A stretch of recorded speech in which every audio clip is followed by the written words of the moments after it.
Hello there guys, welcome back to Younes Talks Football, welcome back to a brand new video. I hope all of you are doing well today as it's video number 1 out of 2. We're going to see what happens from now up until later on because look, we are meant to be in the middle of a transfer window here.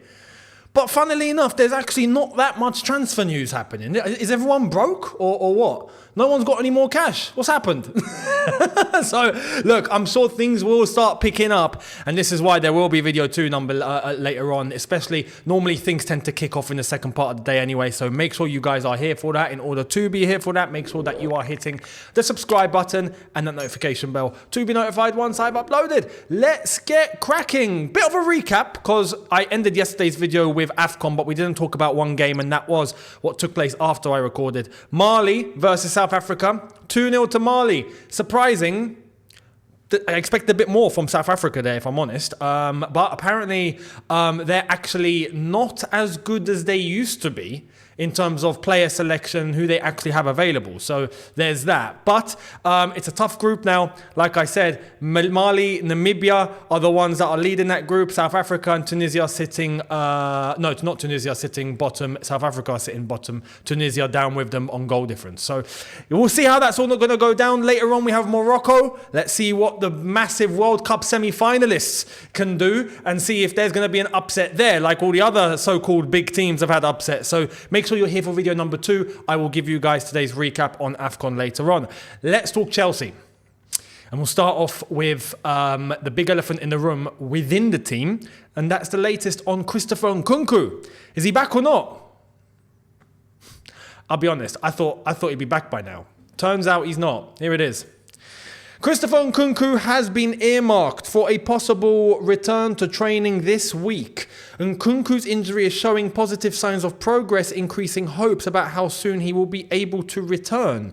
So he's recovering, and they're hoping that he will be able to return to training this week. Now, considering today's Wednesday, there's Thursday and Friday, and then there's the weekend. We play on Tuesday. So as far as I'm concerned, he's not been training yet. Through all this time since he went out, he's not been training.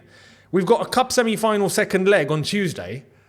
He has to be training by Friday. Has to. Friday at the max. If it's any time after that, he ain't making Tuesday. We can just, agree that now. I genuinely thought he'd be back for the second leg. I had a very good inkling that he wouldn't be able to play against Middlesbrough in the first leg, and he wouldn't be able to play against Fulham despite most of the fan base thinking, he's going to play. He was never going to play. He's still out. He's still not trained. I thought he'd be training by now, I'll be honest. I thought second leg, Middlesbrough, you'll be ready. Now that's in the balance and we don't actually know. So this is just annoying. It's annoying because... it's just injury after injury after injury after injury. It's not stopping. It's non-stop. So let's hope he is in training by Friday. That's my personal judgment of where a deadline should be. Just me, my opinion. And if he's not, then the best that he could possibly do is maybe be in the squad and come on as a sub. But even then, that's probably unlikely. We'll see what happens. Let me know your thoughts down below on what you think on Christopher Nkunku, where you think it's all going to be heading. And look, I reckon if he doesn't make Middlesbrough, he'll definitely be there for Liverpool away. Surely. If he's not, we got a big problem. At this point, we got a big problem already. So let me know your thoughts down below. Now, let's get to what could be the latest on Jose Mourinho. He got sacked yesterday by Roma. I'm sure he's leaving Rome pretty imminently, and he'll probably be heading back to London where his base is and where his family live and where he lives properly. So back to Belgravia. Good old Belgravia. Not far from the bridge. Now, Fraser Fletcher's given us an update. There hasn't really been a concrete update as to his plans or what's going to happen, but Fraser Fletcher has given us an indicator as to where things could head. So let's get into it. There would be no hesitation from Jose Mourinho to return to Chelsea. That is true. However, it is not on the cards. Chelsea sticking with Pochettino and have no plans to replace him. Mourinho now looking for his next project since leaving Roma. Now, the reason why I wanted to emphasize on this is because there's a key thing here. There's some people that reckon, Jose himself wouldn't come back to Chelsea. That story is over. Under Roman, yes. Not under these lot. Truth of the matter is, this is a different Chelsea. It's the same club, but it's a complete different model. We've established that already. But because it's different owners, different everything, it's a new club, technically, for a manager when he looks at it compared to how Chelsea used to be. It's not the same. So for Jose to be able to come back to Chelsea, the club, with a different direction, I'm sure he'd be interested. 100%, because it's Chelsea, right? But there's the sticking point of the owners and where are they going and what is this direction and where are we heading? What is the strategy? What are we trying to do? What are we looking to do? And who can fit with that? Or are we going to change what we're doing and try and get managers to fit? Or we're going to try and fit with managers' philosophies and the way that they like to play their football. This is so many unanswered questions and things that we don't know for sure. But if Jose was approached, I guarantee it would be done in 5 minutes. 5 minutes. 5 minutes. Any other club, probably not. Chelsea, 5 minutes, for sure. But it's up to the owners. Now, this thing about Pochettino until the end of the season, I'll be honest, I can see that going into the end of the season. I don't think Poch will get sacked unless it went really bad. Now, by really bad, I mean we get knocked out. Then we go on a losing streak of 3 or 4 games. We end up in 14th, and we've got no hope, and everything is finished. Because there are still people talking about European places, right? Now, we can all have an opinion as to whether we think we're going to get there or not. But mathematically, it's still there and it's on the table, right? It's not written off. If it were to become written off, where you're just looking at the table and going, yeah, this is done. There's absolutely no chance. Then at that point, perhaps before the end of the season, Chelsea could make a change. But even then, you're probably thinking, well, what's the point? If it's done, it's done. Why make the change now? And then just, what's the point? You try and make the change in order to salvage something. So this is where I'm saying, if it were to be being knocked out of the Carabao Cup by Middlesbrough, go on a losing streak of 3 or 4 games, well, at that point, it becomes serious. Proper serious. Proper serious. So that's when you probably make the change. But for the way that it is at the moment, I reckon at the end of the season, there'll probably be a review. Now, if Mourinho is available, there has to be a discussion. Has to be. But what will happen, God knows. We'll wait and see. In the meantime, I'm sure Mourinho will be paying attention to Newcastle. That's definite, without question. And I don't know, maybe a national team job in not Portugal. I don't think it'll be Portugal because that's the end of his career. I reckon he'll probably want to wrap everything up with Portugal. Maybe England. Maybe the England job. And I wouldn't be against that either. You know, look, as far as I'm concerned, if Jose's back managing Chelsea or he's with England, I'm happy. One of them. I am absolutely happy. You know, I'd take Chelsea 100%. If that's not going to happen, right, and he ends up as England manager, I will take that as well. Not a problem, because the chances of seeing England win something have finally gone from 0 to 100, right? And I kind of need to fulfill that in my lifetime. I think we all do. So, you know, let's see what happens. Let me know your thoughts down below on this whole saga. Now, we've got a goalkeeper at Real Madrid. His name goes by Kepa. And it's not looking good, bruv. Let's get into it. Chelsea will ask around £17 million for Kepa Arrizabalaga in the summer. This is a figure Real Madrid would not pay for a backup. Wow.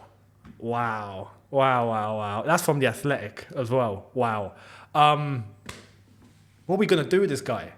What are we doing? 17 million! This is how far we've fallen with Kepa. Oh my God. We bought him for 70.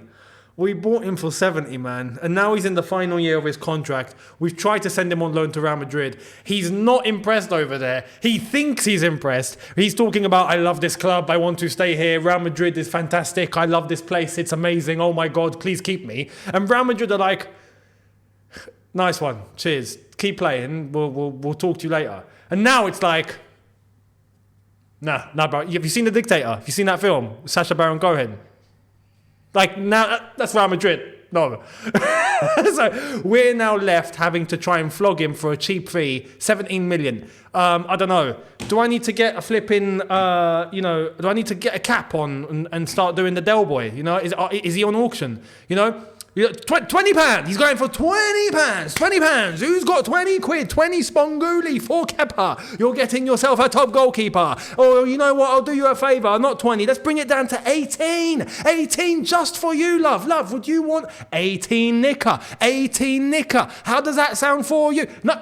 Listen, you're a nice gentleman over there. How about 16? Let's do 16. You know it makes sense. Like, are we going to do that? Is that what we're doing? Oh, man. The things that Chelsea make me do, eh? They got me flogging like Del Boy. So that's the latest on Kepa. Let me know your thoughts down below as we move on, because it's looking mad. Imagine he comes back to Cobham with his tail between his legs and he's just like, hi, guys. I'm back. After everything you said about Real Madrid when you were there, yeah? You love that club, yeah? You don't want to leave, yeah? Now you're back. Flipping out. Anyway, let's see what happens. Now, latest on Alfie Gilchrist, a.k.a. George Benson. Here's the latest on you, mate. Chelsea have ruled out a departure for Alfie Gilchrist, but Lucas Bergstrom, Dylan Williams and Zach Sturge could all leave in the January transfer window. Hang on. Dylan Williams is a left back.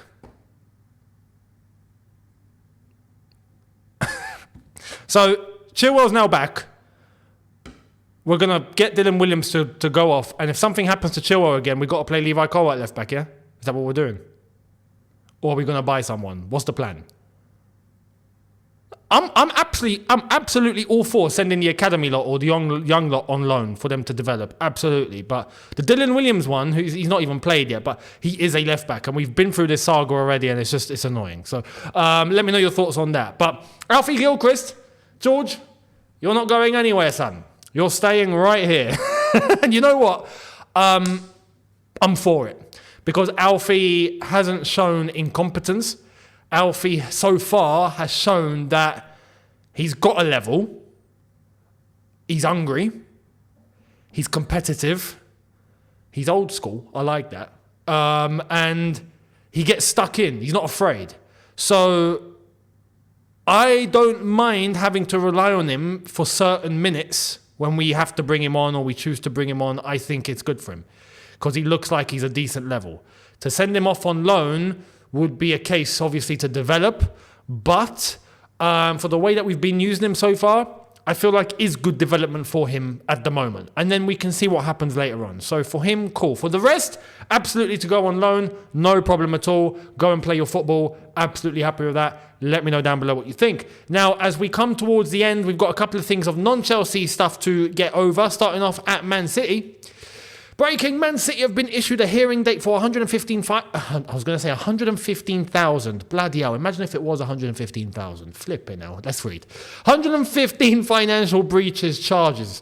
Progress on hearing could be made as early as next week. Oh, Manchester City, please step to the stand. It's time. Let's see what happens. I'm intrigued. I'm intrigued how this is going to go because I've got a feeling that somehow Man City are just going to escape with this. But there's 115 charges here. You know, can you imagine someone showing up to court and the court gets the file, the case, and he's like, right, there's 115 charges on you, son. Do you think he's avoiding prison? Can we just... 115 charges. What have you been doing? So the fact that we're hearing that Man City are ultra confident and it's not a problem, don't worry, this is going to be fine. I'm like, how have you come to this conclusion? Where are you getting this confidence from? What's going on? You know, either someone has completely blagged on 115 charges of nothing, right? And they just wanted to cause a little bit of mess for City and it's got no substance, right? Someone just was bored or, I don't know, wanted to laugh. Or Man City have committed some serious crimes here. One of the two. So let me know what you think is going to happen with Manchester City. And we'll see if we hear a couple of things next week. Looking forward to it. And then obviously there's Chelsea to think about in that regard too, seeing if we are going to get charged or not. Hopefully it's not 115. Jordan Henderson. He talk about someone with his tail in between his legs. This guy. Jordan Henderson has reached an agreement with Al Ittifaq to leave Saudi Pro League club. 33-year-old and Al Ittifaq in progress of finalising contract termination. Henderson has agreed in principle to join Ajax. Now details and paperwork. Ben Jacobs gives us some more detail. Henderson has taken a 75% pay cut. Unbelievable. And yeah, he's leaving Al Ittifaq basically, and it is what it is. Now, he is someone with his tail between his legs, properly. Because he was talking smack about Saudi before going there for various non-football reasons, let's just say, right? He wanted to take the moral ground, the higher with trying to play on a moral level that no, Saudi this, Saudi that, there's no freedom there, you don't have rights and all that, right? All that. And then he decides to take the money and go to Saudi.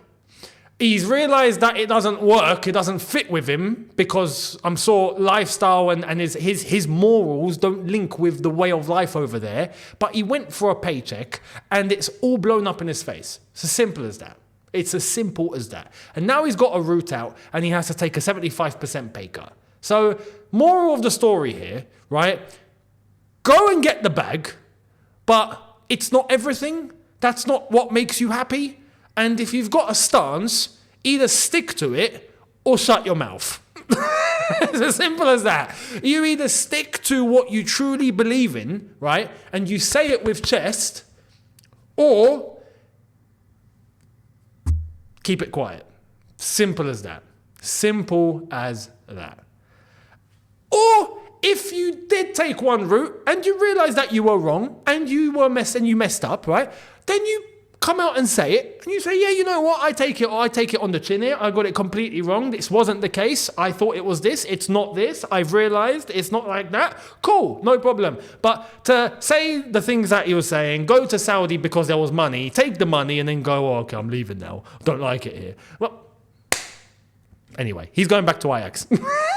So, anyway, well, not going back. He's going back to Europe, but he's going to Ajax. So let's see how he wraps up his career over there. And, goes to show. Now, Jesse Lingard, I don't have words for this one. This one's actually quite incredible. The cheek. The cheek of him. Jesse Lingard has reportedly offered himself to Barcelona after spending the past 6 months without a team. Funny that. Because imagine if footballers were just offering themselves to teams. If I imagine I offered myself to Real Madrid. Hi, is this Real Madrid's? Yeah, reception. Hi, I'm offering myself to you. What? How does that work? How does that work? I guess some would applaud his will to try, because you never know, right? It's worth trying, I guess, but that's not how football works, man. Come on, let's be honest. So, look, if they wanted you, they would come in for you, basically. That's just the reality. If they weren't coming in for you, they don't want you. That's how it normally is. Unless you're the luckiest geezer on earth and they've not been watching you, and then all of a sudden they do watch you and they go, oh, you know what? He's not so bad. It's not how football works, mate. So, Jesse Lingard, it's mad that he's still not got a club. Crazy. Let me know if you think that he will end up with a club, and if you know where, or you reckon you have an idea where, let me know down below. Much appreciated. And we will call it a day for video number 1. Let me know your thoughts down below. Much appreciated. Do be here later on for video number 2 as we get into the latest from now up until later, along with AFCON and what's happening over there later on with Morocco especially. Hit the subscribe button and the notification bell to be notified once I have uploaded. Check out the socials on screen and in the description, and I will see all of you later on. Have a good one, people. See you a lot later. Take care and peace.